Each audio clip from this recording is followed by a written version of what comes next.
Hi ಎಲ್ಲರಿಗೂ ನಮಸ್ಕಾರ. Calendar ಪ್ರಕಾರ ಪ್ರತಿ ವರ್ಷ ವೈಶಾಖ ಮಾಸದ 15 ದಿನಗಳ 3ನೇ ದಿನದಂದು ಆಚರಿಸುವ ಅಕ್ಷಯ ತೃತೀಯ ದಿನವನ್ನು ಯಾವ ದಿನದಂದು, ಅದರಲ್ಲಿ ಶುಭ ಸಮಯ, ಪೂಜೆ ಹೇಗೆ ಮಾಡಬೇಕು ಎಂದು ಈ ವಿಡಿಯೋದಲ್ಲಿ ತಿಳಿದುಕೊಳ್ಳೋಣ. ಹಾಯ್ ಎಲ್ಲರಿಗೂ ನಮಸ್ಕಾರ. Welcome back to my YouTube channel. ನನ್ನ ವಿಡಿಯೋಸ್ ನಿಮಗೆ ಇಷ್ಟ ಆದರೆ ಪ್ಲೀಸ್ ಸಬ್ಸ್ಕ್ರೈಬ್ ಮಾಡಿ, ಪಕ್ಕದಲ್ಲಿ ಕಾಣ್ತಾ ಇರೋ ಬೆಲ್ ಬಟನ್ನನ್ನು ಒತ್ತಿ ಒಂದು ಲೈಕ್ ಕೊಡಿ. ಈ ಥರದ ಇನ್ಫಾರ್ಮೇಷನ್ ವಿಡಿಯೋಸ್ಗೋಸ್ಕರ ನನ್ನ ಪೇಜ್ನ ಫಾಲೋ ಮಾಡ್ಕೊಳ್ಳಿ. ಅಕ್ಷಯ ತೃತೀಯ ದಿನ ಬಂಗಾರವನ್ನು ಕೊಳ್ಳಲು ಆಗದೇ ಇರುವವರು ಅದರ ಬದಲು ಯಾವ ವಸ್ತುಗಳನ್ನು ಮನೆಗೆ ತಂದರೆ ಚಿನ್ನವನ್ನು ತಂದಂಥ ಶ್ರೇಷ್ಠತೆ ಬರುತ್ತದೆ ಎಂದು ಈ ವಿಡಿಯೋದಲ್ಲಿ ನೋಡೋಣ.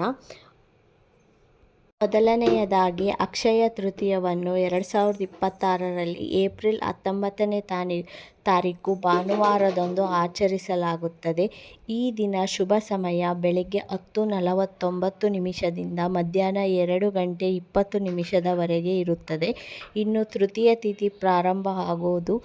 ಅಂತ್ಯ ತಿಥಿ ನೋಡುವುದಾದರೆ ತೃತೀಯ ತಿಥಿ ಪ್ರಾರಂಭ ಆಗೋದು ಏಪ್ರಿಲ್ 19ನೇ ತಾರೀಕು ಬೆಳಗ್ಗೆ 10:49 ಪ್ರಾರಂಭವಾಗುತ್ತದೆ. ಅಂತ್ಯ ಆಗೋದು ಸೋಮವಾರ 20ನೇ ತಾರೀಕು 7:28 ತಿಥಿ ಮುಕ್ತಾಯವಾಗುತ್ತದೆ. ಹೆಚ್ಚು ತಿಥಿ ಇರುವುದು ಭಾನುವಾರ ಆಗಿರೋದ್ರಿಂದ ಅಕ್ಷಯ ತೃತೀಯವನ್ನು ಭಾನುವಾರವೇ ಆಚರಿಸಲಾಗುತ್ತದೆ.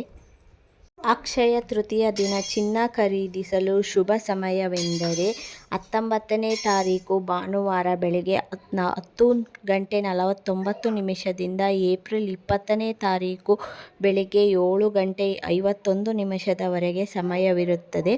ಈ ಸಮಯದಲ್ಲಿ ಯಾವಾಗಲಾದರೂ ಚಿನ್ನ ಖರೀದಿಸಬಹುದು. ಚಿನ್ನವನ್ನು ಖರೀದಿಸಲು ಆಗದೇ ಇರುವವರು ಅದರ ಪ್ರಕಾರ ಬೇರೆ ವಸ್ತುಗಳನ್ನು ಖರೀದಿಸಬಹುದು. ಯಾವ ವಸ್ತುಗಳನ್ನು ಖರೀದಿಸಬಹುದು ಎಂದು ಈ ವಿಡಿಯೋದಲ್ಲಿ ತಿಳಿದುಕೊಳ್ಳೋಣ. ಅದಕ್ಕೂ ಮುಂಚೆ ಅಕ್ಷಯ ತೃತೀಯ ದಿನಕ್ಕೋಸ್ಕರ ಯಾಕೆ ಎಲ್ಲರೂ ಕಾಯುತ್ತಾ ಇರ್ತಾರೆ ಎಂದು ತಿಳಿದುಕೊಳ್ಳೋಣ. ಮೊದಲನೆಯದಾಗಿ, ಏಕೆಂದರೆ ಶ್ರೀಮನ್ನಾರಾಯಣರವರು ತನ್ನ ವಕ್ಷಸ್ಥಾನದಲ್ಲಿ ಲಕ್ಷ್ಮೀ ದೇವಿಗೆ ಸ್ಥಾನ ಕೊಟ್ಟ ದಿನವೇ ಈ ಅಕ್ಷಯ ತೃತೀಯ ದಿನವಾಗಿದೆ. ಶಿವನು ಕುಬೇರ ದೇವನಿಗೆ ಹಾಗೂ ಲಕ್ಷ್ಮೀ ದೇವರಿಗೆ ಪ್ರಪಂಚಕ್ಕೆ ಐಶ್ವರ್ಯವನ್ನು ಕರುಣಿಸಲು ನೇಮಿಸಿದ ದಿನವೇ ಈ ಅಕ್ಷಯ ತೃತೀಯ ದಿನವಾಗಿದೆ.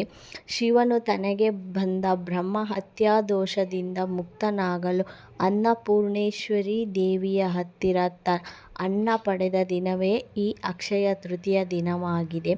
ಬಡತನದಲ್ಲಿ ಕುಚೇಲನು ತನ್ನ ಆಪ್ತಮಿತ್ರನಾದ ಕೃಷ್ಣನನ್ನು ನೋಡಲು ಬಂದು ತನ್ನ ಬಳಿ ಇದ್ದ 3 ಹಿಡಿ ಅವಲಕ್ಕಿಯನ್ನು ನೀಡಿದ ನಂತರ ಕೃಷ್ಣನು ಕುಚೇಲನನ್ನು ಕುಬೇರನನ್ನಾಗಿ ಮಾಡಿದ ದಿನವೇ ಈ ಅಕ್ಷಯ ತೃತೀಯ ದಿನವಾಗಿದೆ. ಈ ದಿನದಂದು ಬಂಗಾರವನ್ನು ಕೊಳ್ಳಬೇಕು ಅನ್ನೋ ಯಾವ ಶಾಸ್ತ್ರದಲ್ಲೂ ಬರೆದಿಲ್ಲ. ಇದರ ಬದಲು ಸ್ವರ್ಣ ಅಂದರೆ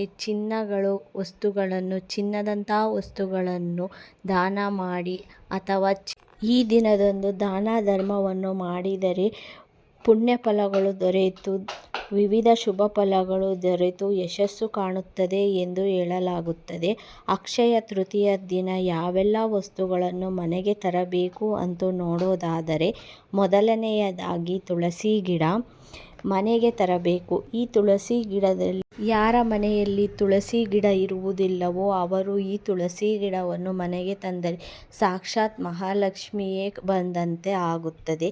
ಮತ್ತು ಯಾರೆಲ್ಲ ಮನೆಯಲ್ಲಿ ತುಳಸಿ ಗಿಡ ಪದೇ ಒಣಗಿ ಹೋಗುತ್ತದೋ ಅವರು ಈ ಅಕ್ಷಯ ತೃತೀಯ ದಿನ ತುಳಸಿ ಗಿಡವನ್ನು ಮನೆಗೆ ತಂದು ಪೋಷಿಸಿದರೆ ಗಿಡವು ಹೇಗೆ ಸಮೃದ್ಧಿಯಾಗಿ ಬೆಳೆಯುತ್ತದೆಯೋ ಹಾಗೆ ನಮ್ಮ ಹಣಕಾಸಿನ ತೊಂದರೆಯೆಲ್ಲ ಹೋಗಿ ನಮ್ಮ ಮನೆಯು ಅಭಿವೃದ್ಧಿಯಾಗುತ್ತದೆ ಎನ್ನುವ ನಂಬಿಕೆ ಇದೆ.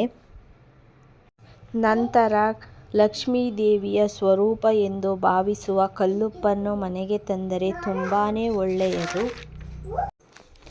ನಂತರ ಅರಿಶಿಣ.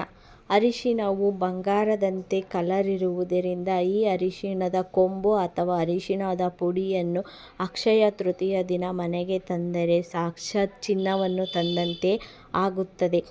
ಅರಿಶಿಣದ ಕೊಂಬನ್ನು ಮನೆಗೆ ತಂದು ಅದನ್ನು ದೇವರ ಮುಂದೆ ಇಟ್ಟು ಪೂಜೆ ಮಾಡಿ ನಂತರ ಅದನ್ನು ಬಳಸಬೇಕು. ನಂತರ ಪೂಜೆಗೆ ಉಪಯೋಗಿಸುವ ತಾಮ್ರದ ವಸ್ತುಗಳನ್ನು ಮನೆಗೆ ತರಬಹುದು. ನಂತರದಾಗಿ ಚಿನ್ನದ ಬದಲು ಬೆಳ್ಳಿಯನ್ನು ಮನೆಗೆ ತಂದು ಪೂಜಿಸಿದರೆ ತುಂಬಾ ಒಳ್ಳೆಯದಾಗುತ್ತದೆ. ನಂತರದ ಪೂಜಾ ದ್ರವ್ಯಗಳನ್ನು ತರಬಹುದು. ಅಂದರೆ ಅರಿಶಿಣ, ಕುಂಕುಮ, ಪೂಜೆಗೆ ಬಳಸುವ ವಸ್ತುಗಳನ್ನು ಈ ದಿನ ಅಕ್ಷಯ ತೃತೀಯ ದಿನ ಮನೆಗೆ ತಂದರೆ ತುಂಬಾ ಒಳ್ಳೆಯದು.